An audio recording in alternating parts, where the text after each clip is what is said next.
بسم اللہ الرحمن الرحیم۔ شروع اللہ کے نام سے جو بڑا مہربان نہایت رحم والا ہے۔ اللہ والے کی جانب سے اللہ والوں کے لیے۔ جس کو غصہ دیر سے آتا ہے بہت ہی عقل مند ہے، اور جو زود و رنج ہوتا ہے اپنی بے وقوفی ظاہر کرتا ہے۔ احمق جب تک خاموش رہے عقل مند شمار ہوتا ہے۔ اپنے خیال میں اپنے آپ کو عقل مند مت سمجھو، اللہ تعالیٰ سے ڈرو اور بدی سے باز رہو۔ عقل مند شخص وہ ہے جو اپنے افعال کی تکمیل نیک کر سکتا ہو۔ سب سے زیادہ عقل مند وہ شخص ہے جو اپنی بات کو اچھی طرح ثابت کر سکے۔ عقل مند بولنے سے پہلے سوچتا ہے اور بے وقوف بولنے کے بعد سوچتا ہے۔ اللہ تعالیٰ کا ہر فیصلہ عقل و عدل پر مبنی ہوتا ہے، اس لیے کبھی بھی حرف شکایت لب پر نہ لاؤ۔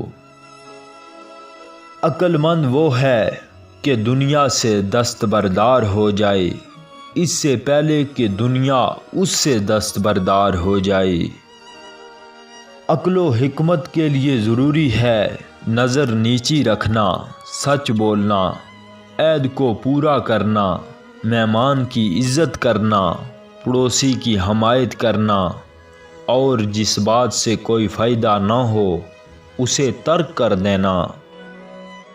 بے وقوف کے ساتھ جنت میں بیٹھنے سے عقل مند کے ساتھ قید خانے میں بیٹھنا بہتر ہے۔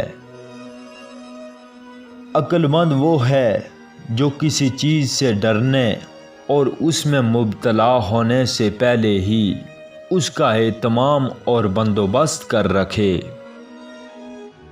عقل مند وہ ہے جو سوائے ذکر حق کے کسی کو دوست نہ رکھتا ہو۔ جس میں علم و عشق ہو وہ خلافت مشائخ کے شایان ہوتا ہے۔ عقل مند انسان وہ ہے کہ تمام کاموں میں اس کا توکل اللہ تعالیٰ پر ہی ہو اور کسی سے اس کے سوا کچھ توقع نہ رہے۔ عقلوں کی لڑائی دیکھنے سے دنیا میں کوئی تماشا عمدہ نہیں ہے۔ عقل مند آدمی اس وقت تک نہیں بولتا جب تک کہ خاموشی نہیں ہو جاتی۔